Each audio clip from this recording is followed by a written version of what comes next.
In this interview, we hear from Jessica. She's 23 years old, living in Northern Virginia, and she is a flight attendant. Let's get started. Hi, Jessica. Thank you so much for joining me today. I'm so excited to hear about your career as a flight attendant. Hi, of course. Thank you so much for having me. Awesome. So can you tell me a little bit about your education and background and what led you to your career? Sure thing. So I actually got a political science international relations major in college. I do have a bachelor's degree, but once I got out of college, I kind of was searching for the perfect career for me, and I honestly just sat down and listed out the things that were important to me in my life. I really wanted to take this opportunity, especially in my 20s, to travel as much as I possibly could. And so I was trying to figure out how to do that and also make money and have a job. And so I discovered like a community of flight attendants on YouTube actually, and started watching their videos, and I just really fell in love with the idea of it and really thought it could work for my life and my personality. And so I just started applying and went for it and made it happen. Right off the bat, you mentioned it meshed well with your personality. Are there certain personality traits that you think lend well to a career as a flight attendant?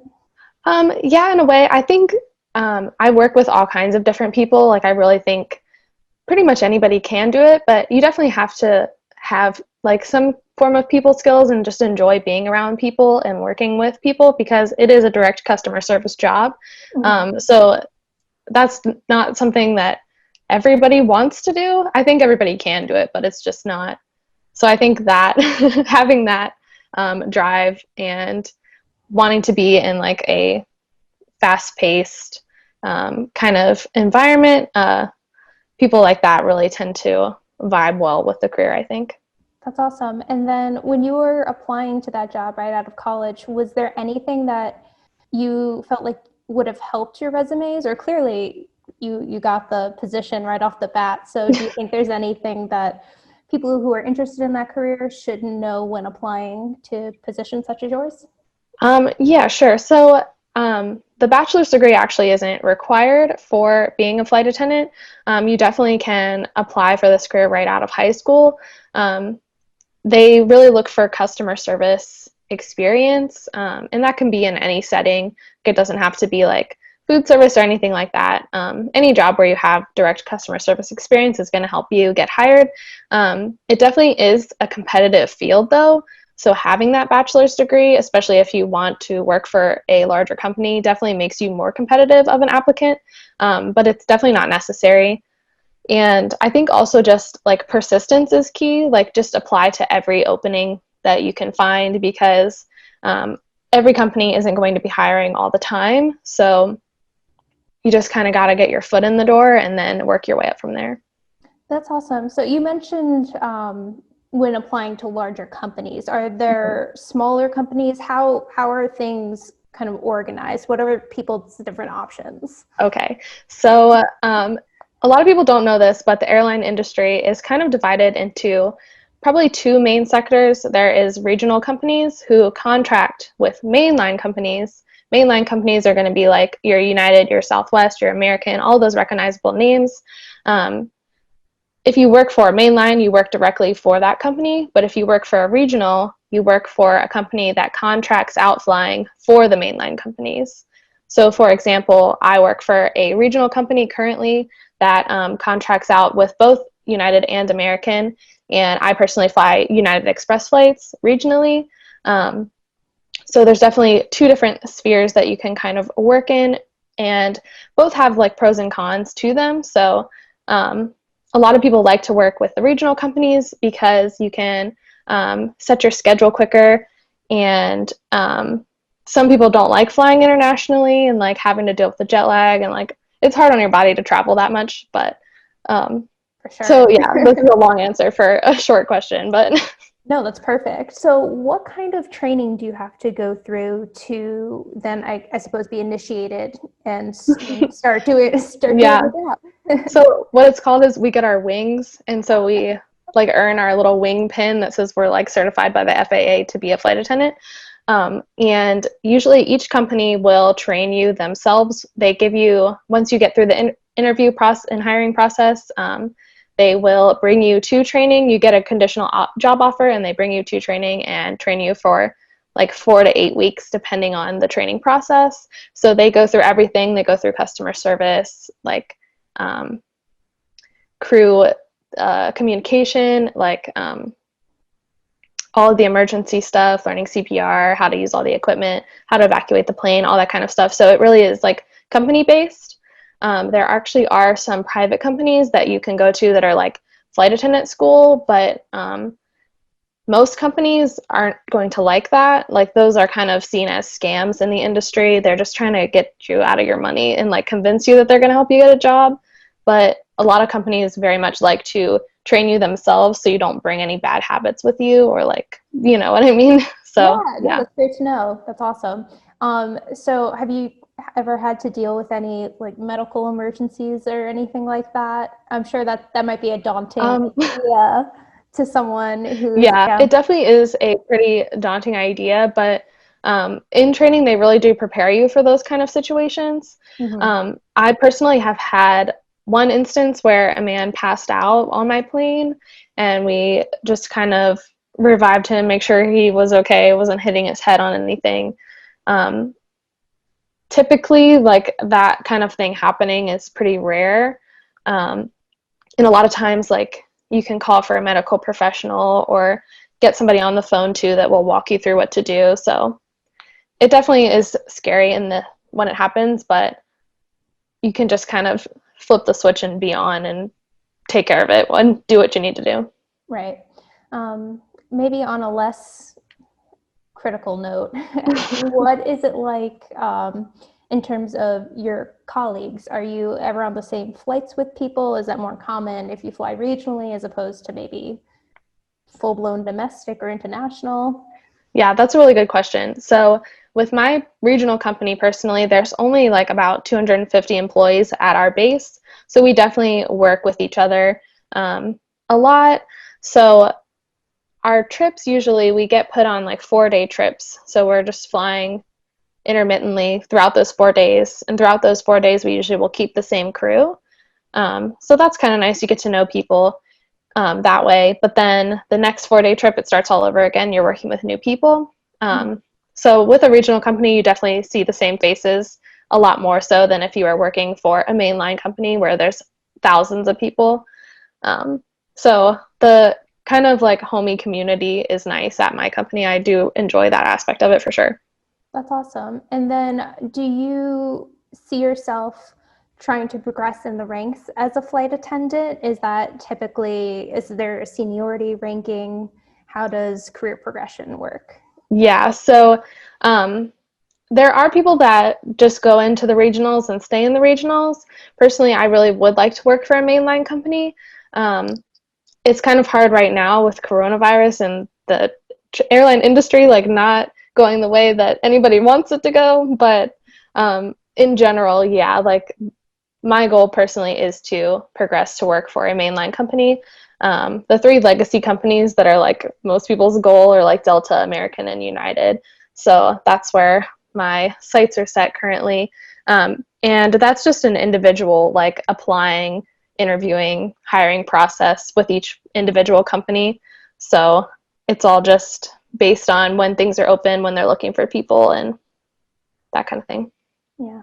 Well, I'm sure you don't want to talk about it, but I'm going to ask you about COVID-19 and Mm-hmm. how that's impacted, I guess, what your day-to-day or flight-to-flight looks like. Can you share a little bit about that from the flight attendant perspective? I'm sure a few people have traveled during this time, so they probably Yeah. understand from a passenger perspective. Mm-hmm.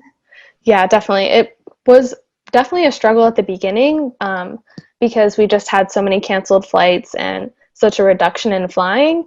The good thing, so when you're a flight attendant, there are 2 different types of schedules you can have. You can either be on reserve, which is kind of like being on call as a doctor, where you have certain days that you're on call on duty, and at any point during the day, if they need you, they can call you and you have to go in. Or you can have what's called a line, where you have a set schedule for the month and you know exactly what flights you're going to be working when. So prior to COVID, I had a line and I had a set schedule, which is definitely like easier on your mental health and planning your life out kind of thing. But post-COVID, with reduction in flying, I have been back on reserve. So it's been an adjustment for me that way. But also just in the day-to-day, like we're flying less, sitting at outstation airports more, just having like slower days basically with less work. And it's just, it hasn't really been too difficult, like adjusting to the requirements on us, because like we obviously have to wear masks, we give out hand sanitizer, we make sure the planes are cleaned and sanitized after every single flight. Most just enforcing the rules with the mask wearing and that kind of thing. So it's definitely different. It's starting to get back to normal a little bit because we're doing service and that kind of thing again. So it's just like a learning curve every day, pretty much. Yeah, I'm sure. Well, I hope it gets back to normal soon for your sake and for everyone's Yeah. sake. Me too. Under typical conditions, what is your favorite part of your job, as well as maybe what's something that you find to be challenging? So that's Okay. I cheated a little bit. That's quite all right. So I definitely think my favorite part of the job is just how active of a job it is. Like it's something different every single day. Obviously, there are the parts that are routine, but I really like not having to be in like a typical office setting and really just getting to interact and meet and work with a ton of different people every day. It just really keeps like my life interesting, you know? And also like traveling to different places is cool. I think one of the most challenging parts of my job probably is just being away from home is kind of challenging sometimes when it's like all the time.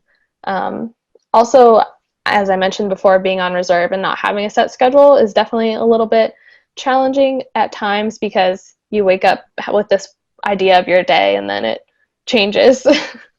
So, but other than that, it's really not too bad.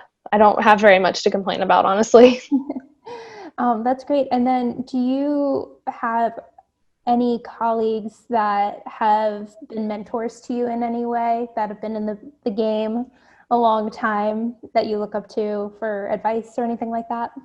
Yeah, my company actually has this really cool program where as soon as we graduate from training, they will assign us a mentor who is in our base. And so they work with you for like the first 6 months. They really help you like find the crew room and find your place. You can address any questions to them. They also will help you with like housing if you need that. They really are just a really good resource, how to bid for your schedule and set that and get that sorted out. So that was really an awesome experience, and my mentor was really nice. She's just a good, like, familiar face to see walking around the airport, and yeah, that was a really cool aspect of my company for sure. Yeah, that's awesome.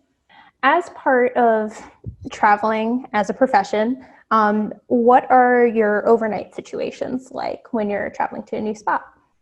So for my company personally, as I mentioned before, we have like 4-day long trips. So that means we have 3 overnights per trip. With a regional company, you're not going to have super long overnights. They are typically like 12 hours, but sometimes you will get lucky and have like a 24 or 36-hour overnight, and then you can go out and explore the city. Some cool places that I've gotten to go are like Charleston, South Carolina.